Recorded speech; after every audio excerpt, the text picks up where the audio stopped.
অতিরিক্ত শক্তি প্রয়োগ, মানবাধিকার লঙ্ঘনের তথ্য প্রমাণ পেয়েছে জাতিসংঘ।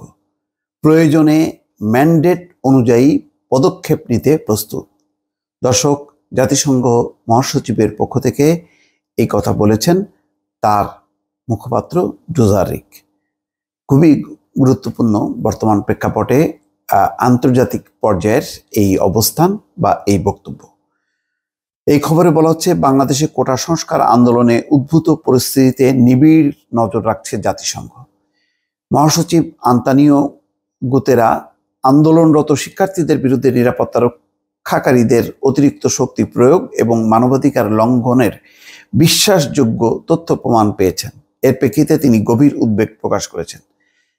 এছাড়া যে কোনো পরিস্থিতিতে প্রয়োজন হলে জাতিসংঘ মহাসচিব তার ম্যান্ডেট অনুসারে পদক্ষেপ নিতে প্রস্তুত। সোমবার মহাসচিবের মুখপাত্র স্টিফেন ডুজারিক ব্রিফিংয়ে এই কথা বলেছেন। প্রথমে তিনি বাংলাদেশ ইস্যুতে একটি বিবৃতি পাঠ করেন, এরপর প্রশ্নোত্তর পর্ব শুরু করেন। যখনই কি আনুষ্ঠানিকভাবে একেবারেই বাংলাদেশ ইস্যুতে একটি বক্তব্য দেন, তার মানে বোঝা যাচ্ছে জাতিসংঘ বাংলাদেশ এবং সারা বিশ্বকে তার একটি বার্তা দিতে চায়। তো সেই কারণেই এটি একটা আনুষ্ঠানিক বিবৃতি পাঠ, যেটি জাতিসংঘের পক্ষ থেকে তিনি করলেন। শুরুতে এই বিবৃতিতে তিনি সব রকম সহিংসতা দ্রুত, স্বচ্ছ এবং পক্ষপাতহীন তদন্তের দাবি পুনর্ব্যক্ত করেন এবং এর জন্য যারা দায়ী তাদের জবাবদিহিতা নিশ্চিত করার আহ্বান জানান। খেয়াল করবেন, সাম্প্রতিক সময়ে বিশিষ্টজনরা দেশ বা বিদেশ থেকে যারাই বক্তব্য রাখছে বা বিবৃতি দিচ্ছে, সেখানে কিন্তু একটি গুরুত্বপূর্ণ অংশ হচ্ছে যে জাতিসংঘের তত্ত্বাবধানে একটি স্বাধীন স্বচ্ছ তদন্ত। অর্থাৎ এই তদন্ত বাংলাদেশ সরকারের পক্ষে সম্ভব না, কেননা সরকারের বিভিন্ন এজেন্সি এই সমস্ত হত্যাকাণ্ডের সঙ্গে জড়িত। সেই কারণে তারা দাবি করছে যে জাতিসংঘের তত্ত্বাবধানে এই তদন্ত হতে হবে। ডুজারিক বলেন, বাংলাদেশ ইস্যুতে আমার কাছে আপডেট আছে। আমি আপনাদের বলতে পারি যে বাংলাদেশের পরিস্থিতি নিয়ে জাতিসংঘ মহাসচিব গভীরভাবে উদ্বিগ্ন। তিনি নতুন করে ছাত্র আন্দোলন শুরু হওয়ার বিষয়ে অবহিত এবং তিনি শান্ত ও সহিংসতা থেকে বিরত থাকার আহ্বান পুনর্ব্যক্ত করছেন।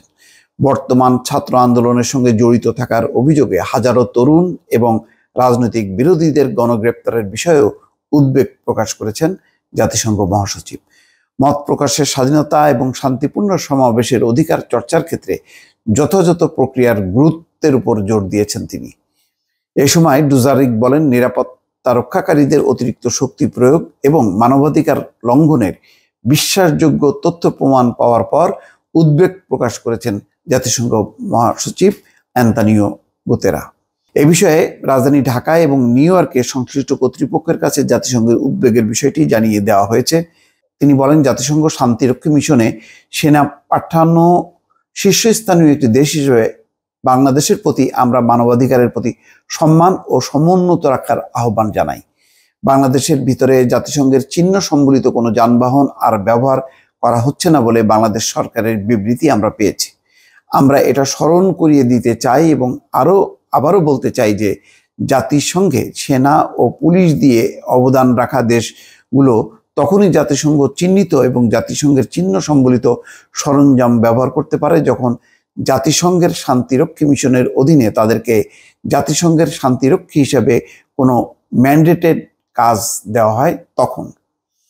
ডুজারিকের বিবৃতির পর শুরু হয় প্রশ্নোত্তর পর্ব। এই সময় একজন সাংবাদিক তাকে বাংলাদেশের পরিস্থিতি, সন্ত্রাসী কর্মকাণ্ডের বর্ণনা দিতে থাকেন। তাতে বিরক্ত প্রকাশ করেন স্টিফেন ডুজারিক। এর আগের দিন এক ব্রিফিংয়েও ওই সাংবাদিককে ডুজারিক তার প্রশ্নের মাঝপথে থামিয়ে দিয়েছিলেন। ডুজারিক তাকে বলেছিলেন, আমি বক্তব্য শুনতে চাই না, আপনার প্রশ্ন করুন। সোমবারও একই রকম অবস্থার অবতারণা হয়। ওই সাংবাদিককে থামিয়ে দেন তিনি, বলেন, আমি পরিস্থিতি সম্পর্কে জানি, আমি আপনাকে 10 সেকেন্ডেরও বক্তব্য দেওয়ার জন্য দেব না, আমি শুনতে চাই। ওই সাংবাদিকের প্রশ্ন ছিল, বাংলাদেশ সরকার পুনর্ব্যক্ত করছে যে সব হত্যাকাণ্ড এবং সন্ত্রাসী কর্মকাণ্ডের ন্যায় বিচার করা হবে পক্ষপাতহীন এবং বস্তুনিষ্ঠ তদন্তের মাধ্যমে দায়ীদের শনাক্ত করে। বাংলাদেশের আহ্বান। এই সাংবাদিকের প্রশ্ন শেষ না হতেই তাকে থামিয়ে দেন ডুজারিক। তিনি বলেন, নো স্যার, আমি পরিস্থিতি সম্পর্কে জানি, আমি আপনাকে বক্তব্য দেওয়ার জন্য 10 সেকেন্ডও সময় দেব না, প্রশ্ন চাই।